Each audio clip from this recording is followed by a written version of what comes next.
Yo, what is going on, guys? Welcome back to another video. So I was going through some of my mid-season rankings and lists that I usually do, and I realized that I had not yet done my prospect pool rankings. I usually do it in like January or like early February. It's late February at this point. A lot of the junior seasons are starting to wind down, so we're going to be updating it. We usually do two different lists, one around this time, usually a little bit earlier, and then, of course, after the 2025 draft or after any draft. So yeah, we're going to break this down because a lot of prospect pools have changed since that July list. You look at a team like the San Jose Sharks, Celebrini, Smith, they're no doubt top two prospects. They were kind of the consensus number one last summer. Will they be there anymore? Will they even be top three? We're going to wait and see. And when looking at this, what I define as a prospect is someone with under 25 NHL games. That's the cutoff for the Calder. Once you play more than 25 total, you're no longer a rookie. You're no longer eligible for the Calder Trophy. And yeah, up first for honorable mentions, the Calgary Flames, Dustin Wolf graduating obviously hurt them a decent amount. Zane Parekh is a blue chip top five prospect in hockey, from my opinion, but they don't quite have the forward prospects to justify a top 10 spot. Still top 15, no doubt, as well as the Nashville Predators. A lot of B to B plus prospects. You look at their prospect pool: Molendyk, Matthew Wood, David Enstrom, Fedor Svechkov, Jaeger Surin, Joakim Kamel, Teddy Stiga, Aiden Fink. A lot of good prospects. I think some of those guys are going to hit at the NHL level, but no real bona fide. If you follow me for a while, you know that I value quality more than quantity, because prospects are pretty hit or miss. You got to get those blue chip guys, as well as the Seattle Kraken. They have a top 10, maybe top 5 forward prospect pool when looking at Berkeley Cadden, Carson Rakoff, Furcus, and Chalet. It's just they don't really have any defenseman prospects. They don't really have any high-end goalie prospects. So they also just barely missed. Those are my 3 honorable mentions. But at number 10, we got the St. Louis Blues. Definitely leading the way is Dalibor Dvorsky, who has been highly productive at the AHL level, like 0.8 points per game in his draft year +2,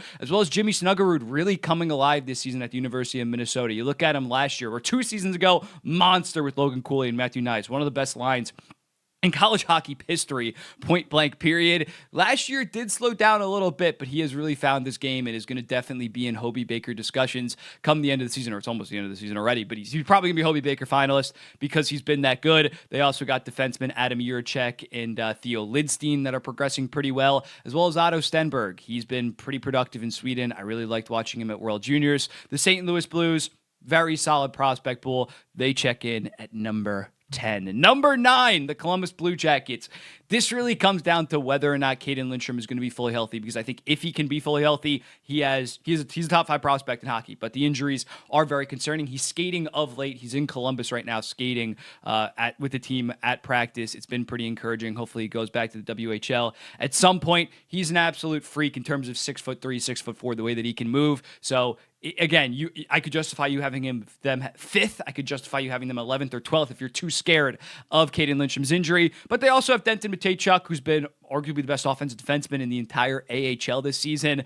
He's been great, and he's a 2022 draftee. Next year, he should really make his mark. Even after losing a guy like David Juracek, their prospect pool is very solid.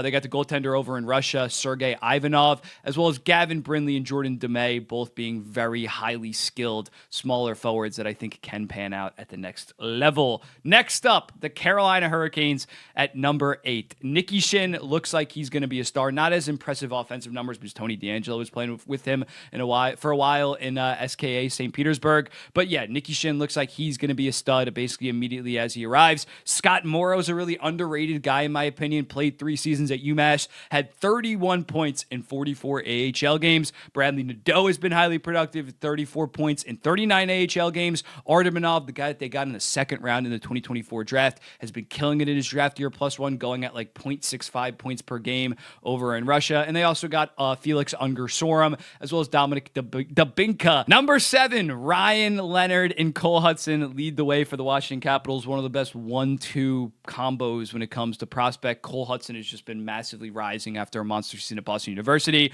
Ryan Leonard, 8th overall pick, great in his freshman year, sophomore year, monster goal scoring. I believe that he leads college hockey in goals per game this season, as well as them having Tarek Parasak, another monster year in the WHL. Andrew Crystal, highest points per game in the entire WHL, playing with Berkeley Cadden right now. That's an insane duo, as well as Ilya Protas going from the USHL to the OHL. He plays for Windsor, I believe. Him and Liam Greentree have been one of the best duos in the entire CHL.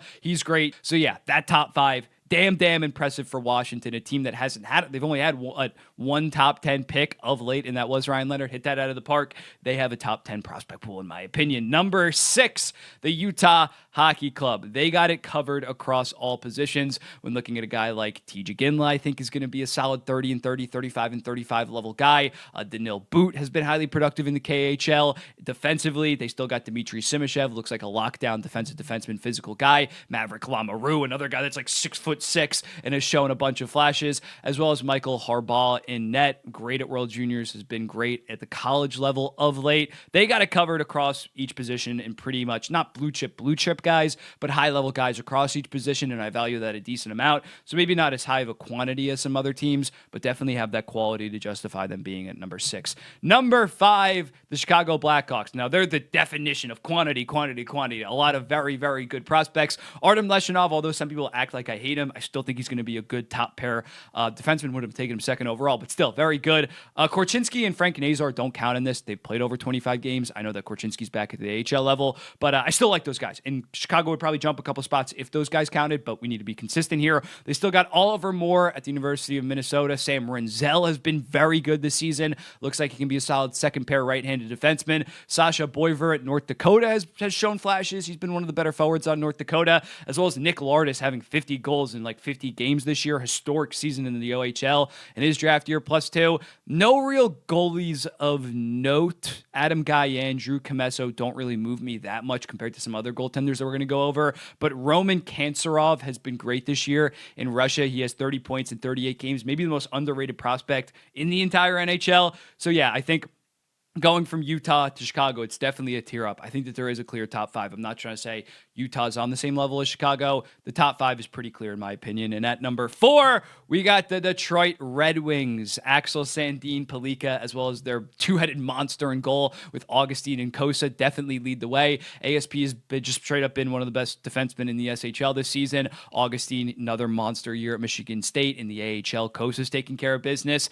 The forwards are a little bit concerning, but I still like Nate Danielsson. I still like Michael Brandt-Nygaard. Also, Casper and Edvidson obviously graduated from this group. If those guys counted, if Casper still counted, maybe they would jump a spot, as well as having Dmitry Buchnelikov that has been highly productive. He has like 47 points in 56 KHL games, a little bit undersized, but maybe I've made a video on it before. Like it's pretty funny how like Yzerman took Kucherov in 2011, late 2nd round. Buchnelikov was late second round in 2022. He looks like he could be a very skilled guy. It's a no doubt top 5 prospect pool for the Detroit Red Wings. Number 3, the San Jose Sharks. And yeah, they were the consensus, no doubt, number 1 guys last summer when they still had Celebrini and Smith. They do fall off a decent amount. Still really like Sam Dickinson. Still really like Quinn and Musty. Igor Chernyshov has been a revelation. I know it's only been like 12 games in the OHL, but he has like 33 points. He's been a monster. Yes, he also plays with Zane Parekh and Michael Misa, but he's outscored them when he plays, as well as, of course, having probably the best goalie prospect in the entire NHL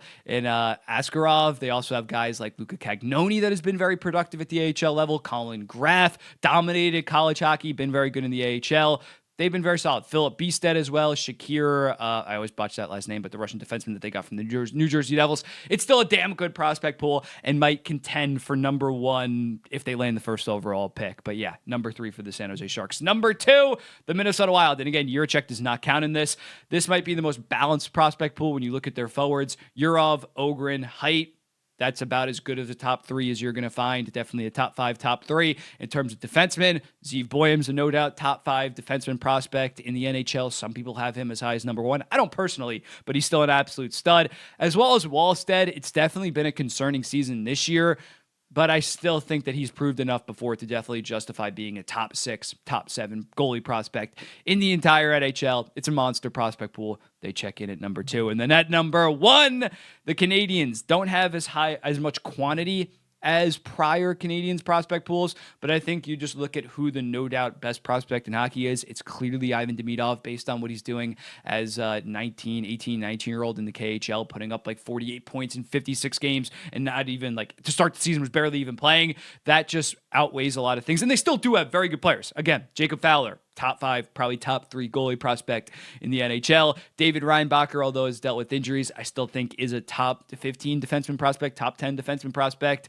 as well as having Michael Hage that has been highly productive at the college level. They got Owen Beck as well. Looks like he can be a solid middle six forward. Joshua Waugh. The Canadiens, in my opinion, mainly led by Ivan Demidov, are the best prospect pool in the NHL right now. But again, top 5, shift it any way you want. I could definitely hear you out on that. I'm not going to die on the hill, die on the rankings. There's a top 5, very clear top 5. Shift it around as you want. Let's roll through it one more time. The Blues, Jackets, Hurricanes, Capitals, Utah, Chicago, Detroit, San Jose, Minnesota, and Montreal. Let me know in the comments, what do you think about this? Who would you move up? Who would you move down? I'm sure Red Wings fans and Blackhawks fans are going to say, oh, my team should be number 1, number 2. Again, you can definitely make arguments for that.